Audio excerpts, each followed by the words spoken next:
As a managed service provider, you might be responsible for the safety and security of your customers' cloud environments, and more particularly, the data they hold in cloud storage.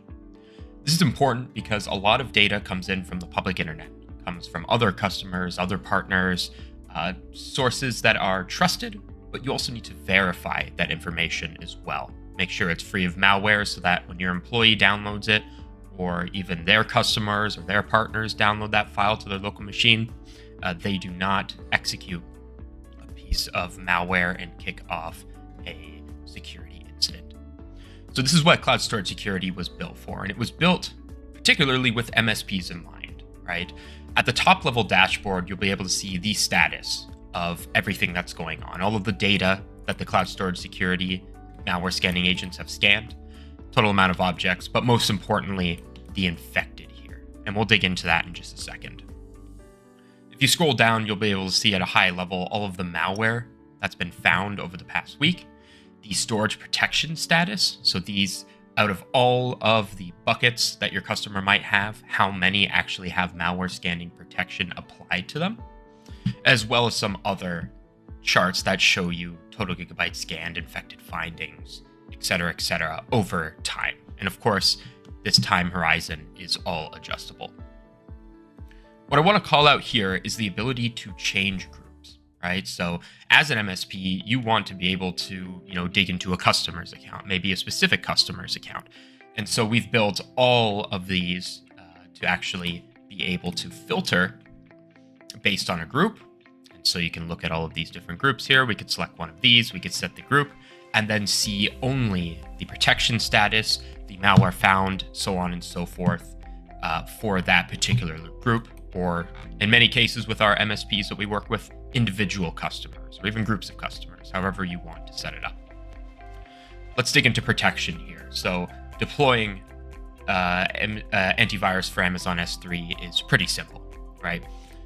Once you deploy, it's just via CloudFormation template, takes about 15 minutes.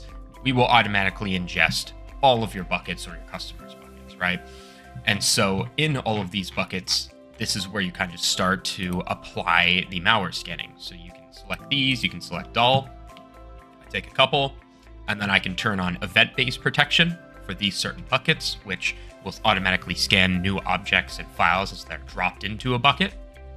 I can create a schedule. So if your customers are subject to compliance requirements that need data to be scanned every month or 3 months, or even every day in some cases, you can easily create a schedule right through here. And the same thing also applies for EBS volumes, EFS volumes, FSX, and even some Azure and GCP resources as well. Our philosophy is to give everybody the ability to protect everything.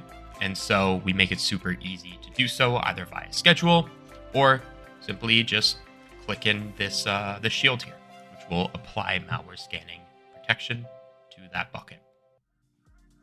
Another really important part here is actually seeing what's infected, right? So depending on your role and your relationship with the customer and your engagement with them, you could be responsible for actually looking at these problem files, right? So these are all of the things, right? All of the problem files, which means error or unscannable. Maybe the file is encrypted, or we've actually found a virus here. And so if you'd like to, you can see this virus. You can see that this one in particular, although not a virus, was actually quarantined and moved to a destination bucket.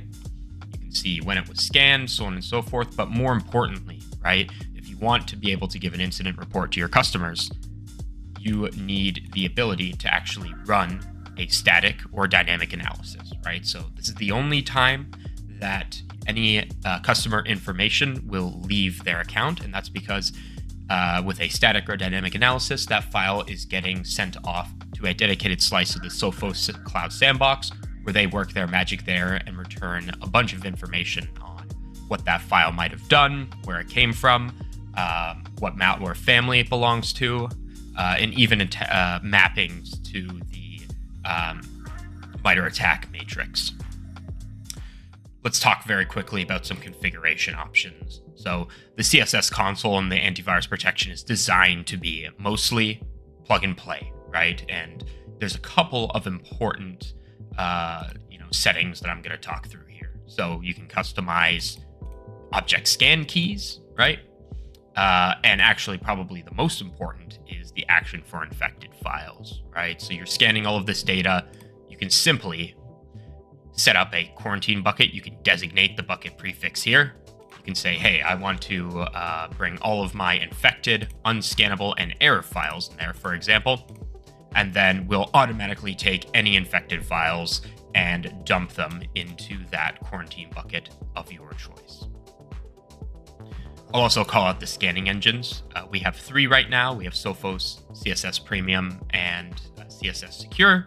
All 3 are licensed and designed to work together to provide a very high detail, factor of accuracy. So very low false positives, very low false negatives. The final thing that I'll call out here is the ability to actually set up your notifications as well as your AWS integrations, right? So this notification system, you can set this up by customer, and it's very easy, and you can even do this programmatically if you'd like to. We can simply add a subscription here. So we can say, hey, let's find scan result here.